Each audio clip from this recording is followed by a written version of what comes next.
नमस्कार।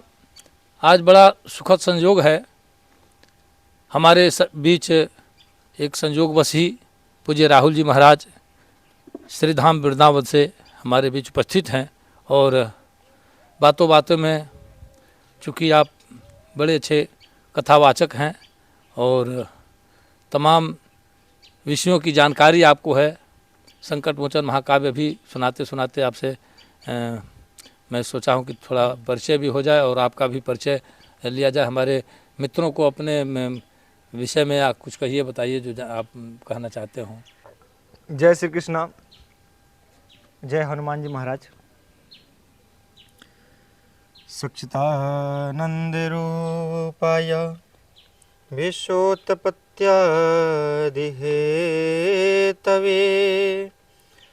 तापत्रय विनाशाय श्रीकृष्णाय वयं नमः।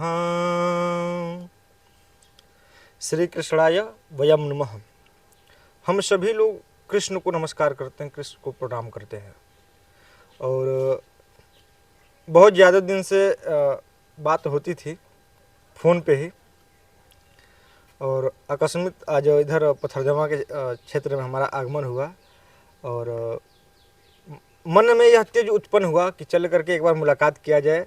और संयोग से ये भी तो खाली रहते नहीं हैं, और कभी अभी इनका यहाँ बोकारो में कार्यक्रम था, तो आज संयोग बहुत बढ़िया और ठाकुर जी की कृपा थी कि ये भी घर पे ही थे और आकर के मुलाकात हुई। और मुलाकात करके बहुत अच्छा लगा, बहुत अच्छा लगा। और तमाम ग्रंथों पे भी चर्चा हुई बैठ करके। अभी इनका एक बहुत बढ़िया प्रसंग लिखे हुए संकट मोचन महाकाव्य, जो कि उसमें हर एक चीज़ समझने योग्य है और कुछ अलग से नहीं उसमें ऐड किया गया है, कुछ भी अलग से नहीं जोड़ा गया है। जैसे कि वाल्मीकि रामायण, तुलसी बाबा के द्वारा लिखा हुआ रामचरितमानस और राधे श्याम रामायण, इन सारे ग्रंथों को अध्ययन करने के बाद ये लिखे हुए हैं। और उसमें एक एक चीज़ हर एक बच्चा समझ सकता है कि उसमें क्या लिखा हुआ है। तो उसी पर चर्चा हो रही थी और हुआ कि आप लोगों के भी सन्मुख हम लोग आया जाए। तो इनसे हम एक अपना जो परिचय आप देते हैं उसको आप बता दीजिए। हाँ। क्योंकि फेसबुक पे बहुत हम सुनते हैं उसको। देखिए, बहुत धन्यवाद आपको। सबसे पहले आपका स्वागत करता हूं मैं, और आप यहाँ आए, परम सौभाग्य हमारा है। अतिथि देवो भव की परंपरा हमारे सनातन धर्म की है। और संकट मोचन की बात आई तो मैं बताऊं कि लगातार 7 वर्षों के अथक प्रयास से हमने उसको लिखा है। अपने जीवन की सारी ऊर्जा हमने उसमें उड़ेल दी है। जो कुछ भी हमको आता है वो सब उनकी कृपा से हुआ है। मैं अपने तो कुछ नहीं लिख सकता। एक छंद मैं सुनाता हूँ आपको, सुनिए। जो हनुमान जी का, चूँकि मैं साधक हूँ और विगत कब से मैं उनका व्रत रहता हूँ ये भी मुझको ठीक ठीक से याद नहीं है। मुझे लगता है ये 27-28 साल तो हो ही गए मंगलवार व्रत रहते हैं हमको। तो एक छंद सुनाता हूँ कि वीर हनुमान के ध्यान धर चित मीत गीत गाई गाई गोहराई ले भी मन में। वीर हनुमान के ध्यान धर चित मीत गीत गाई गाई गोहराई ले भी मन में। अंजनी के सूत वायु पूत राम दूत भूत भागी जात नाम सुनी सुनी रन बन में। अंजनी के सूत वायु पूत राम दूत भूत भागी जात नाम सुनी सुनी रन बन में।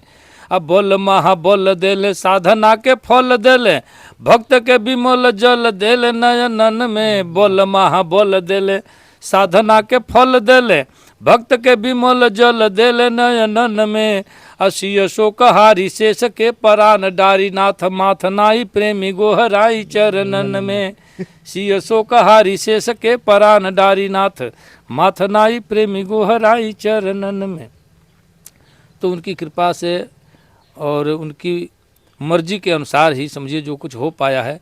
आगे कुछ अभी जो उसमें मैं चाहता हूँ कि हनुमान जी का जो भी चरित्र महाभारत काल तक का जी चरित्र उसमें दर्शाया जाए तब वो महाकाल का रूप होगा। चूँकि हर जगह के प्रसंगों को मैंने एकत्रित किया, इसके लिए हमने कई सारी पुस्तकों का अध्ययन किया, जिसमें भक्तराज हनुमान से लेके वाल्मीकि रामायण से लेके राधे श्याम रामायण से लेके तुलसीकृत रामायण से, अभी समझिए कि सारे जो अपने इनका लिखा हुआ संकट मोचन महाकाव्य, अभी मैंने उसको पढ़ा तो वाल्मीकि जी जो लिखे हुए हैं, वाल्मीकि जी कि जब हनुमान जी जैसे ही लंका में प्रवेश कर रहे हैं और हनुमान जी के बीच और लंकिनी के बीच में जो युद्ध ही कहिए उसको, जो युद्ध हुआ, एक एक शब्द उसका शास्त्र से परे नहीं है,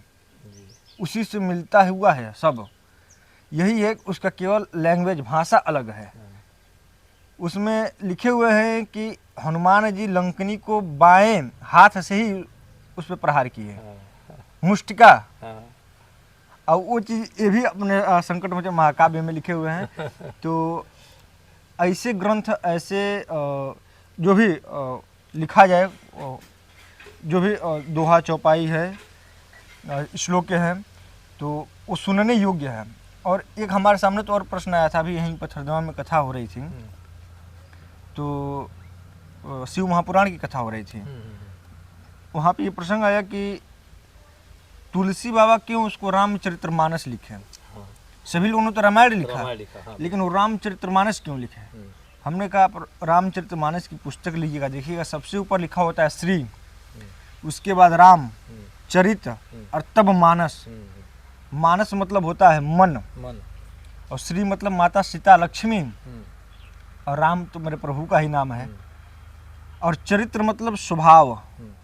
तो जो माता सीता और प्रभु श्री राम के स्वभाव, चरित्र, आचरण को अपने मन पे उतार लिया, वही संस्कारिक होता है और उसी का जीवन सार्थक भी होता है। क्या बात है, क्या बात है, बहुत इसलिए बहुत बड़ी बात है। इसलिए उन्होंने कहा कि मैं इसका नाम रामायण नहीं, रामचरितमानस लिखूंगा। और उसमें उनके चरित्रों का, और एक विशेष बात है रामचरितमानस में, और ग्रंथों में वो विशेषता नहीं है, उसमें जितना नीति भरा हुआ है, नीति, यदि कोई रामचरितमानस को पढ़ के उसको समझ ले तो प्रधानमंत्री का दावेदार तो हो ही जाएगा। बिल्कुल बिल्कुल बिल्कुल सही। उसमें हर जगह नीति भरा हुआ है, हर नीति की, हर नीति और की। अभी मैं अपने वहाँ एक उसका एक छोटा सा को दे रहा हूँ उदाहरण।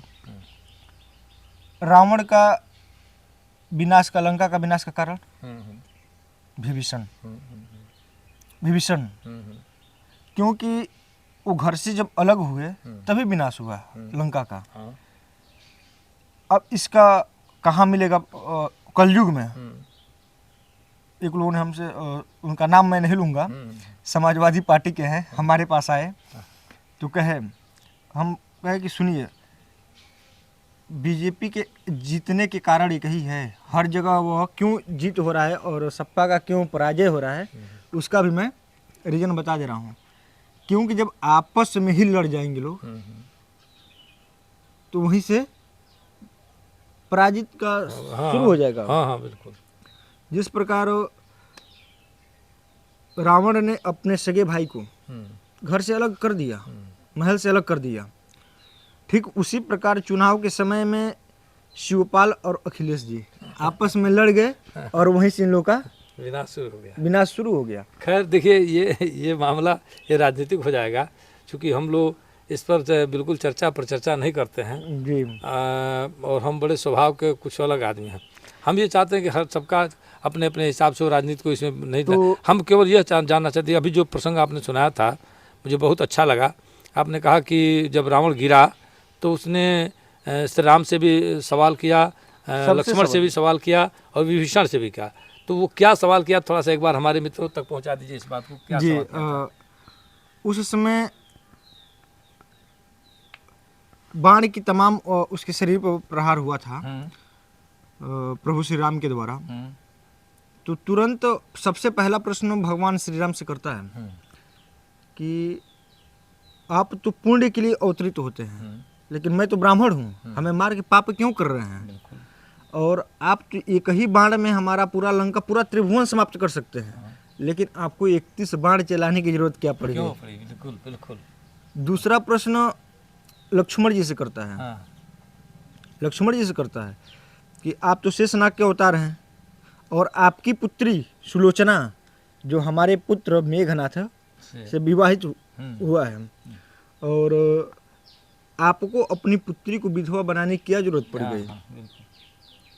क्यों अपने पुत्री को ही विधवा बनाए। हाँ हाँ तीसरा प्रश्न वो विभीषण जी से करता है कि तुम तो मेरे भाई थे हाँ और तुम्हें क्या जरूरत पड़ी कि हमारे पेट में अमृत है, क्यों बता दिए नाभि में हाँ। अमृत जो है क्यों बताए। हाँ और चौथा हनुमान जी से किया हाँ कि आपको पता ही है कि 11वां अवतार रुद्र के हनुमान जी हैं और लंका आप ही जब दान में दिए थे तो जब दान दे दी तो उसे जलाने क्यों चले आए। वाह वाह, क्या बात है।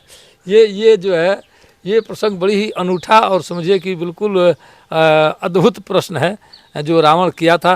मैं बता दूं मैं भी अनभिज्ञ था, अभी तक ये हमको नहीं मालूम था कि ऐसा प्रश्न रावण ने किया था, जिसका रहस्य उद्घाटन किया आदरणीय महाराज जी ने। और मैं इनका बहुत आभार ज्ञापित करता हूँ। और वृंदावन धाम समझिए वैसे भी सनातन धर्म का एक बहुत बड़ा तीर्थ है। अभी हमारे यहाँ से कुछ लोग जाने वाले हैं जमदूतिया का जिस दिन दीपदान होता है वहाँ मथुरा वृंदावन में, हम भी गए हैं मथुरा वृंदावन बरसाना ये सब घूमे हैं, हम देखे हैं, गए हैं। और अगली बार ईश्वर की कृपा रही, उनकी ठाकुर जी की महिमा रही तो हम भी आते हैं, आपसे भी मुलाकात होगी वहाँ। फिलहाल आप आए, हम आपका वंदन अभिनंदन स्वागत करते हैं, बहुत आभार ज्ञापित करते हैं। और तमाम मित्रों से भी निवेदन करते हैं कि पंडित राहुल जी महाराज को अगर आप सुनना चाहेंगे तो कथा अगर सुनना चाहें तो चाहे वो शिव पुराण की कथा हो या जो भी आप सुनना चाहेंगे उस हिसाब से आपको उपलब्ध हो सकते हैं। अपना मोबाइल नंबर हमारे मित्रों तक शेयर करिए आप। मेरा संपर्क सूत्र है 7388 7388 12 12 57 57 92। तो ये महाराज जी का नंबर है। अगर आपको कथा सुननी हो तो आप उपलब्ध हो सकते हैं।